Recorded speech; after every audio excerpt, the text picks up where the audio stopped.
The Stinger, the icon, the franchise of WCW, the man they call Sting. We're going over a retrospective today on the career of one of our favorite wrestlers, Sting, this time on Falls Count Anywhere.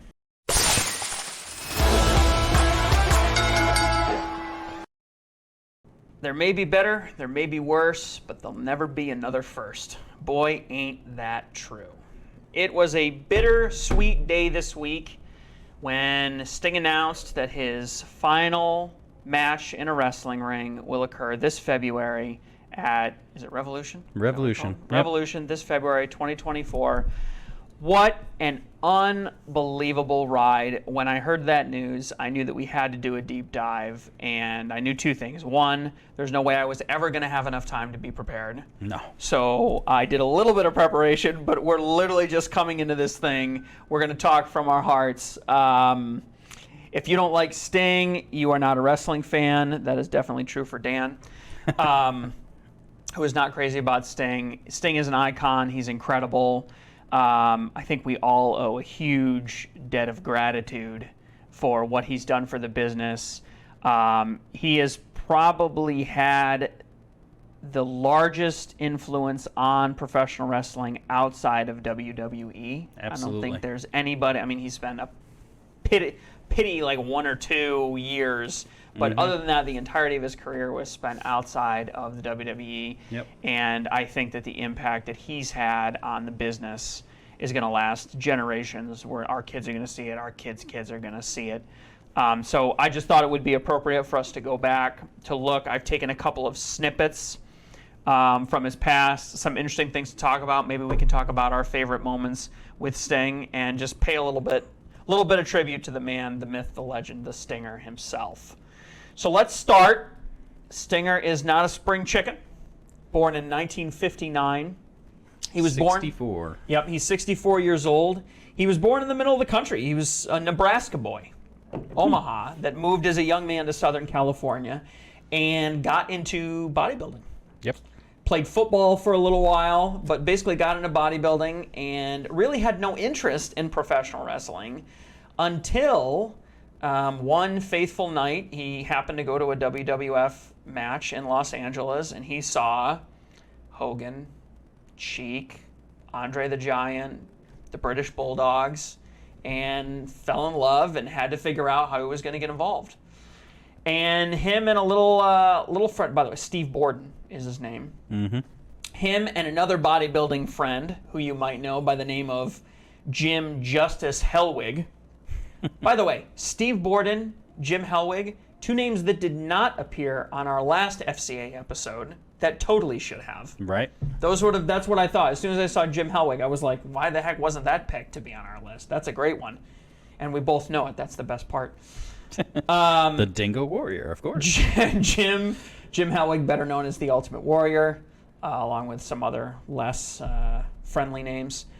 He teamed up with him and got started in Southern California. I guess the first little tidbit that I'll note, that I took special note of here, is he originally wrestled under the ring name. Do you know, Professor? I'm going to know it as soon as you say it. The tag team was the Blade Runners. That's right, yep. And that was when they left, though. They had left Southern California by the time they became he held this all the way back. This is like the first ring name he ever had. I want to say it's something like Blaze or something. It was Flash. Flash. Yes, it was Flash. He and they became members of Power Team USA. Oh yeah, that's right. In the Independent All California they did like the Championship. Olympic gimmick. Do you remember what Hellwig's name was? This made me chuckle. I don't remember. Rock. Oh my God. Rock and Flash. Yeah, wow. yeah. They so then after they caught fire and they moved to the UWF, the Universal Wrestling Federation, in the late '80s, which was run by Bill Watts at the time, and I believe that was in somewhere in the South, Louisiana, I think it was. And that's when they got the name Blade Runners, right? Which is kind of what everybody knows them as. And that was when Borden changed his ring name from Flash to Sting, which he has, carried with him ever since then. Yep. And back then they did the face paint, but it was just a little bit of black around the eyes and a little thing coming down their cheeks. That It was it. much simpler. Yeah, Much simpler. Now, Sting had quite a run in the UWF. He wrestled with multiple people, but the one that caught my eye was in 1987. He won the UWF World Tag Team Championship with a particular man that I totally would not have guessed because he really doesn't belong tagging with Sting. Rick Steiner.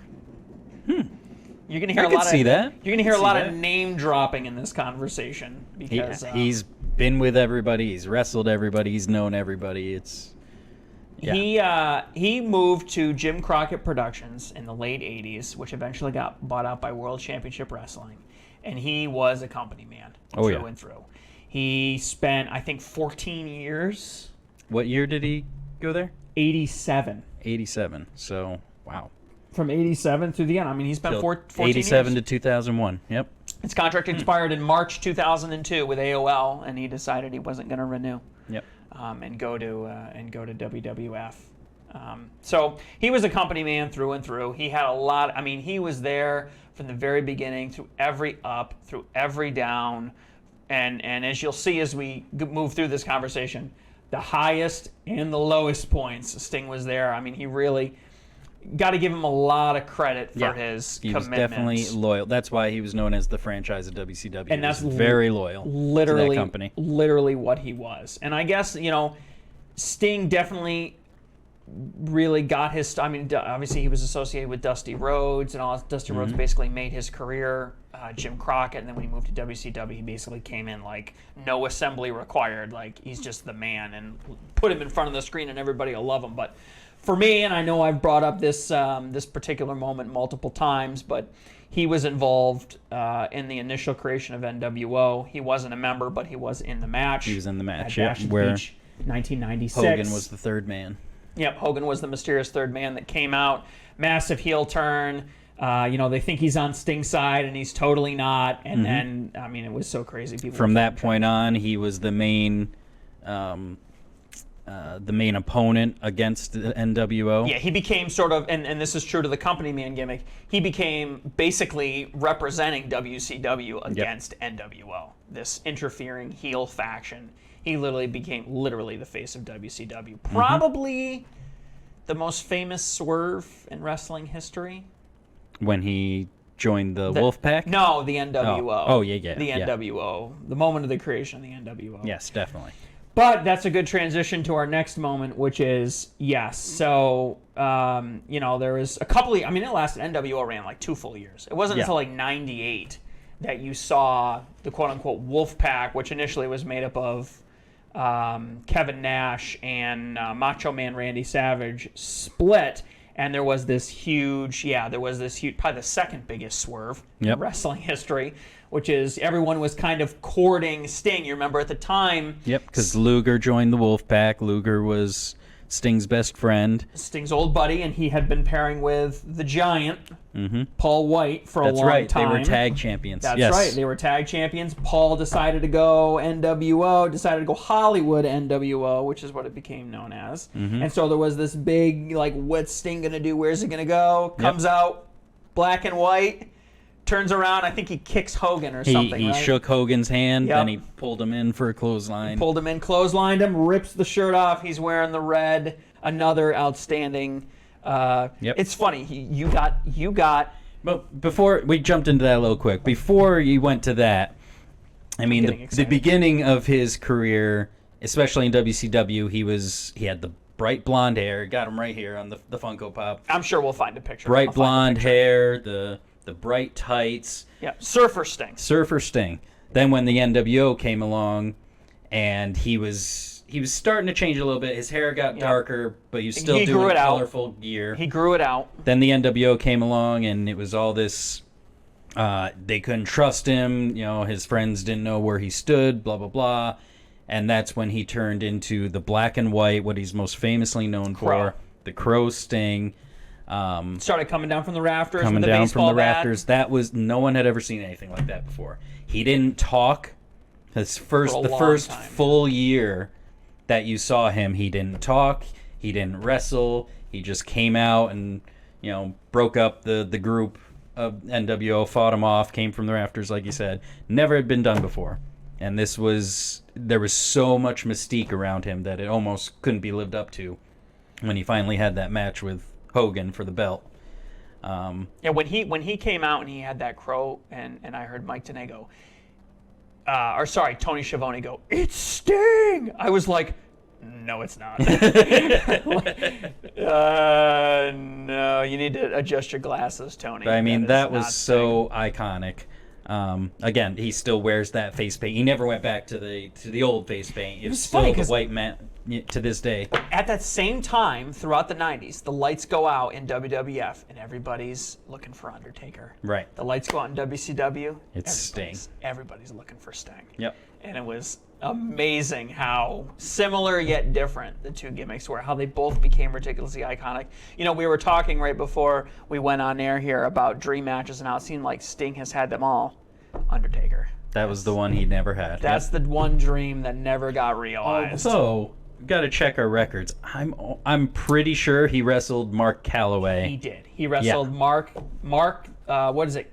Callis. Mark Callis. Killer Mark Callis or Killer something. Mark Callis. But they were all on dark matches Right. with WCW. None of them, never on screen, nothing. And it was never the mystique of the Undertaker versus Sting. It was before. But I think, when Sting had an opportunity to join, anytime between when the company went defunct in 2001 until about 2010, you could have had an incredible match. Yeah. Which, unfortunately, and we'll get into this, Sting was having an amazing run with TNA. He was doing his own stuff, which was good for him. Just wanted to spotlight the Crow. Then he went to NWO, like he said. Wolfpack. Doing the red instead of the white. He'd even paint his face red instead of white, which it was a big departure from the little talking Crow Sting before that. Now he's flamboyant. He's more the Surfer Sting gimmick, but he's got the long hair. He's got the black and red. He's doing the scream. Yep. Right? He did that when he was Surfer Sting. So Yep, that was when he originally did it. Yep, he brought that back. Again, just kind of like Undertaker, he would reinvent himself to some degree. Even something minor is changing the color of his tights or whatever. And he would continue to do that through TNA and everything else, like you said. Yeah, he was definitely someone that wasn't afraid to maybe take risks isn't the right word, but try something new. Yeah, he kind of wasn't somebody that was unwilling to try something new, see if it worked. Oftentimes it worked. Mm-hmm. Let me just read, this is from pro wrestling journalist Bill Apter, who wrote, quote, "His colorful face paint, piercing war cry, and signature stinger splash electrified fans both young and old. He boasted one of the largest and most loyal fan bases of any in-ring personality in history. A young Jeff Hardy was overwhelmed by the crowd's reaction to Sting, on whom fans were really hooked, and reached out and wanted to know and wanted to support." Then WCW colleague Ric Flair recalled, quote, "When he flew out that door with that blonde hair and the paint, man, the chicks went crazy, the people went crazy." Yeah. And that's whatever it is, it worked. And I think what worked is... To this day, he still gets a pop. He looked a lot, him and Warrior, Hellwig, had a lot of similar look, but Sting could wrestle. Yeah. That was the biggest problem with difference. Hellwig. He had all the personality, all the boisterousness.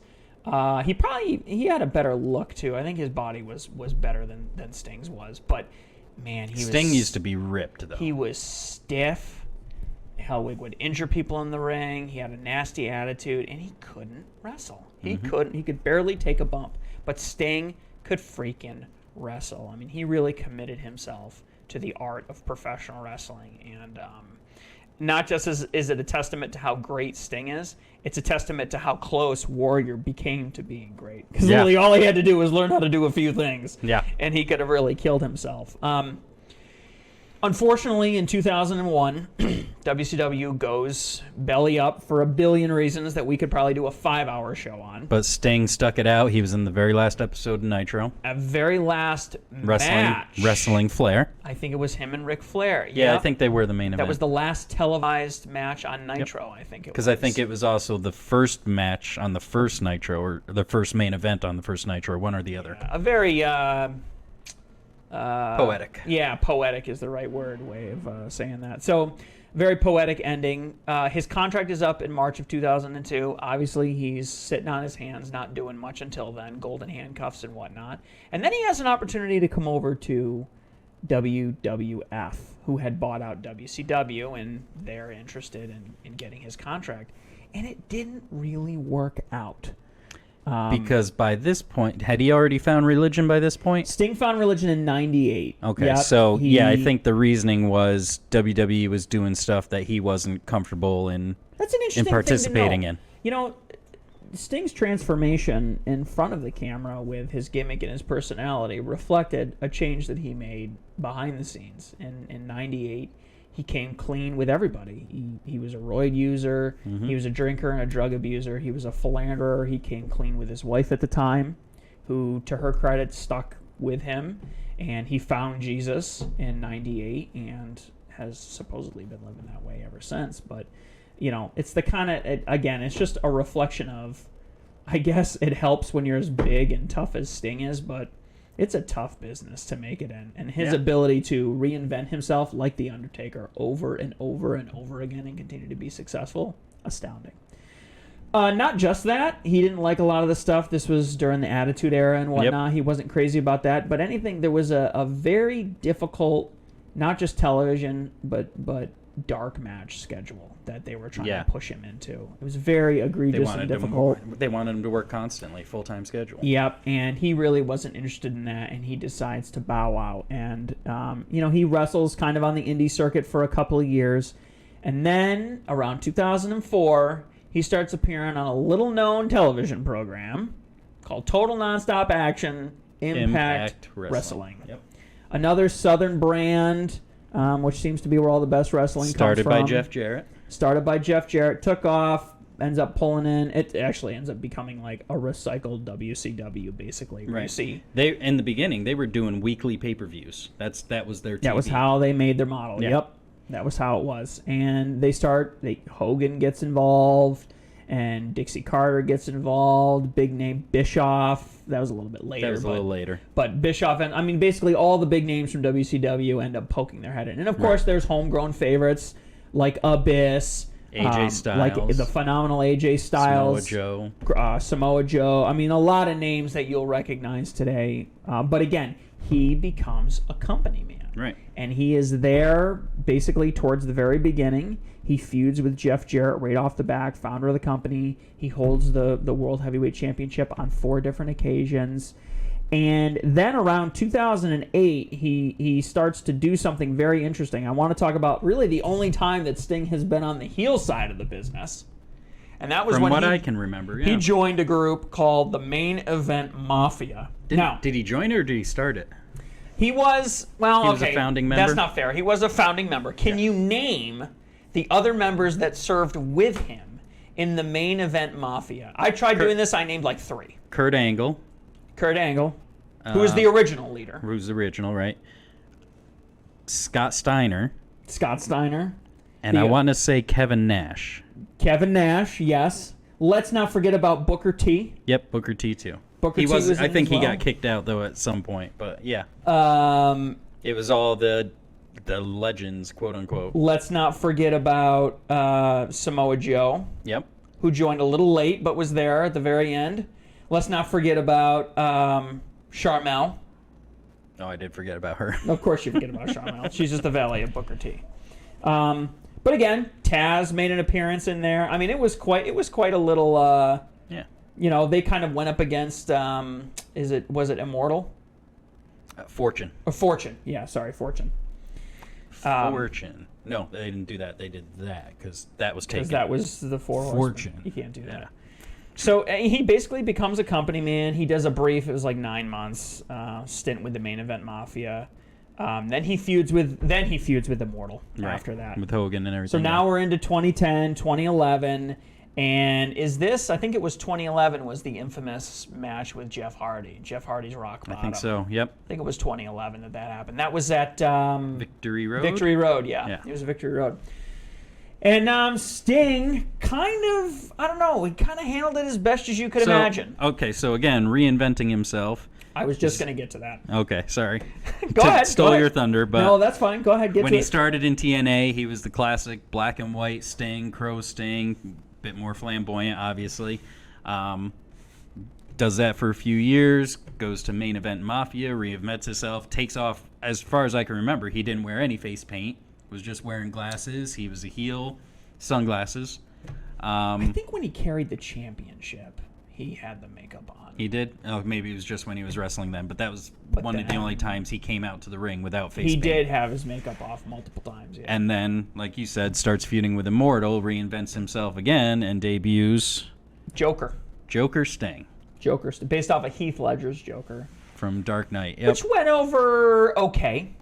You either loved it or you hated it. It was very polarizing. Yeah, it was I interesting. thought it was great. The response I found was very similar to the move that he made 10 years prior or 12 years prior when he went from Surfer Sting to man, if he comes out in Surfer Sting for his last match though, how freaking cool. He's not going to, don't get your hopes up, people. But that would be so freaking cool if he came out as Super. I hope that they put together the greatest video package in the history of video packages. I hope WWE licensed out some videos for that. That would be great. Because that would just be that. I mean, I'm sure Some they'll get all WCW stuff. the TNA stuff, but they've got to get it back. Oh yeah, in, they'll you know. definitely have the TNA stuff. Yeah, definitely. So he does. He continues to feud. He continues to be a company man, and then around 2014, when TNA goes belly up, what do you know? The last standing giant in the industry, WWE, comes back around and starts whispering things like WrestleMania in his ear, and you start realizing, well, let's see, I'm now what? Pushing 50, 54, 50, I think it was 52 originally. And he starts, doors are starting to shut. His career's starting to slow down a little bit. He decides he's going to sign. And he decides that he's going to join WCW. Mm-hmm. And he does end up having, he feuds with the Authority a little bit. Yep. Comes out in that weird, this was like, it was a weird jacket. It was like a Captain Hook jacket or something. Yeah, it was like a trench coat, but it had some like buckles. It did not. It was not classic Sting. No. But again, continuing to reinvent himself. I'm just going to drop a few more names: Ryback, Seth Rollins, Big Show, who he'd already wrestled before, Dolph Ziggler. They did a Sting doppelganger gimmick. Wow, I don't remember any of that. I don't remember him wrestling Ryback. Oh yeah. Here it is. Yep. I literally thought his only two matches in WWE were Triple H and Seth Rollins at the pay-per-views. That was it. Sting and Triple. Well, sorry, he was involved. He was involved in storylines with these people. No, yes, he did not wrestle a lot, and I'm sure that was built into his contract. That he was like, "Yeah, I'm coming back for basically WrestleMania 31." And he still didn't get that Taker match. He did not get that. Was Taker injured then? His career was really not. He hadn't retired by then. Wasn't it WrestleMania? No, wasn't WrestleMania 30 when he finally lost? So 31, he was still wrestling. Yeah, but I'm thinking maybe he was injured or something, and that's why it didn't. That was more serendipitous. I mean, I don't know how you don't chase that. Right. I don't know what you have that's better than that. Mm-hmm. I can't imagine that there's anything better than that. He also was at Night of Champions, too, where he wrestled a little bit. In 2016, he gets inducted into the WWE Hall of Fame, does this really great acceptance speech where he basically stands up and says, I'm retiring, and I'm done. Is that after his injury? Let me think.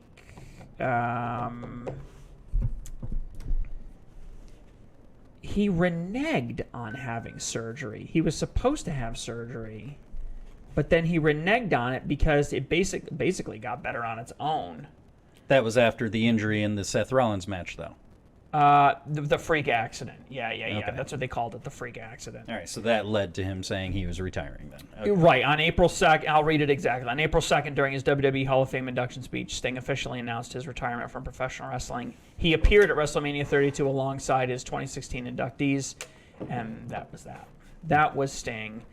Very short-lived, but definitely necessary. So he was only in the company for a little over a year. That was it. It was, it was basically 2 WrestleManias, long enough to build up to 1 WrestleMania match, and then a couple other small. Like I said, he was at Night of Champions and stuff, and then he appeared at 32, but that was it. He had retired the night before. A couple of Raws too. He made appearances, but he didn't really wrestle. Yeah. And then he kind of puts his head down for a few years, and then in 2020, he surfaces, basically during COVID.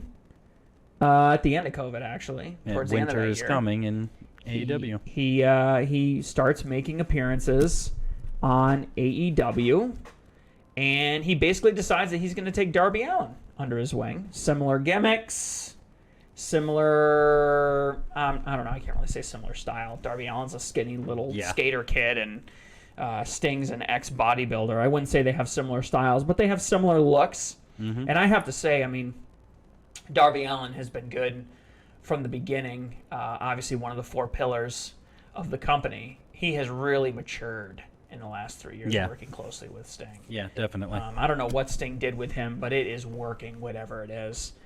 And he's mostly really hasn't done much wrestling. He's been more symbolic, coming in with the bat, playing into some storylines. I think he cut a few promos, right? He cut a few promos in the business. Yeah. And he's basically just doing what he's always done, which is good work and being a company man. Yep. And he's announced that he's going to retire. He's going to do a last match in February. I guess the question is, and this was just this week, he announced that he's going to be retiring. He's going to be at Revolution. Who should it be with? Should it be a singles match? Should it be he's been teaming with Darby? Basically, every match he's done has been with Darby Allin. Yeah, I don't think he's had any singles matches. Should it be a singles match? Should he go with Darby Allin? Personally, team up with Darby Allin? I think it makes sense to do a singles match against Darby Allin. Kind of like passing of the torch. You know, I've taught you everything you know, but now you got to go up against me to see if there's anything else I haven't taught you or whatever. You know, some sort of storyline like that. If you're going to take the belt off of MJF, this is how you do it. Oh. Wow. Think so? Well, MJF has had the belt almost a year now. Mm-hmm. It'll be about 15 months by the time Revolution rolls around. If they decide to continue to pursue the great story that they have going with Adam Cole, you know, you want to do something with the belt. You don't want it to sit on a guy that's more interested in defending his tag team championship, or a guy that has to work 3 matches in every pay-per-view he's on, or you don't have one of the championships up for grabs at a pay-per-view. I mean, it's just a whole series of non-optimal discussions.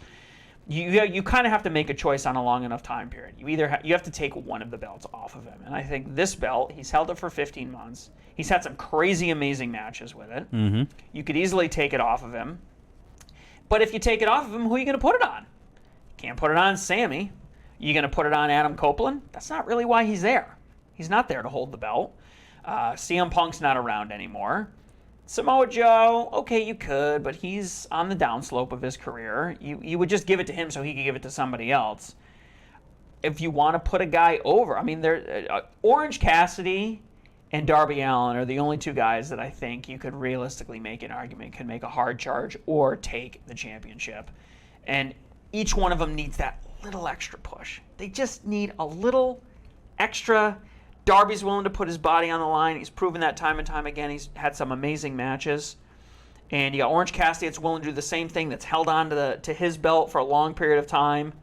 Had that incredible run with the International Championship. I think this could be that little extra nudge that a guy like Darby Allin needs. If he puts on a hell of a match, you'd be like, this is a chance. Okay, so wait a minute. Now I'm confused. Is Sting going to be in the title match, or is Darby? No, I'm saying Darby beating Sting makes Darby the #1 contender for MJF's title. Right, wow. That Sting, sorry if I did a bad job. That Sting, him going over Sting is that extra bump that he needs to justify a title run. Okay. That little extra whatever. It's partially because there's really nobody else that it kind of makes sense. Sammy? No, not Sammy. Jungle Boy? Jack Perry? No. No, not him. Like, Who are you? Are you looking at one of the old? Are you looking at Miro to hold that championship? Not really. Lucha, Christian Cage, like, who are we looking at? And you want to put the belt on a homegrown guy. You want to try and keep the belt on a homegrown guy if you can. And if you got to take it off MJF, you got to put it on him. I think it makes a lot of sense if they do the heel turn the right way. I think it makes a lot of sense. Oh, and so there's a heel turn too? I mean, they could do a passing of the torch, but there'd be no intensity to it. There'd be no... I don't know about that. I think they've told a good enough story because they've been together all this time. Maybe. Just having, Darby beating him and showing that respect, passing the torch to him. One other point that you brought up is... Man, we got a lot of dream matches to jam in between now and then, and none of it's going to happen. Yeah. He's going to rest himself. He's an old man. Yeah, Adam Copeland specifically said in his first promo, maybe he could do something with Sting. I think that's just a work. Yeah, I'm sure. Maybe it'll just be like a six-man tag or something like that. Yeah, but. just to justify or something like that. Yeah. He's doing his thing with Christian Cage. That's going to run at least through February, through Revolution. I hope so, at least. I hope they don't. Well, this past week he said he wasn't interested in the TNT title or anything. He wanted to tag with him. Christian doesn't want to do that, so he's going to leave him alone. I thought he was going to go out. Although I guess he went over Luchasaurus, right? So right. Yeah. So we'll see. But man, Lucha's basically just become a jobber, hasn't he? Yeah. So, anyways, but yeah, Sting versus Darby. I think that's the way. I don't see what else they could do unless they bring back. Somebody else, Goldberg retired. Or somebody from Japan. Something. Oh, there you go. Double retirement. Goldberg versus Sting. Loser retires and they both get counted out. Oh, don't do that. Don't do that, Tony. Anyways, we all owe a huge debt of gratitude to Steve Borden and the work that he's done. Hopefully he stays in the business and continues to stay in influence for a long time. So we got to definitely enjoy the next 3 months. The Boomers are retiring. We got a lot of great Boomer wrestlers that we're going to see. The last of the Boomer wrestlers are retiring, and he's, not surprisingly, is one of the last ones left in the ring. Yep. With something to offer. So, Steve Borden, we thank you. Thanks for watching. Let us know down below, what is your favorite Sting moment from history. I gotta line the pictures up here because the Sting pictures are so cool. Yeah. What's your favorite Sting moment? What's your least favorite Sting moment? And what should his final match be? Controversial take? With AEW. I like the red face Sting. Ooh. It's just me. Wow. It's good to know the professor can be wrong once in a while. Anyways, thanks a lot for watching. You keep watching. We'll keep wrestling with the business. We'll see you next time.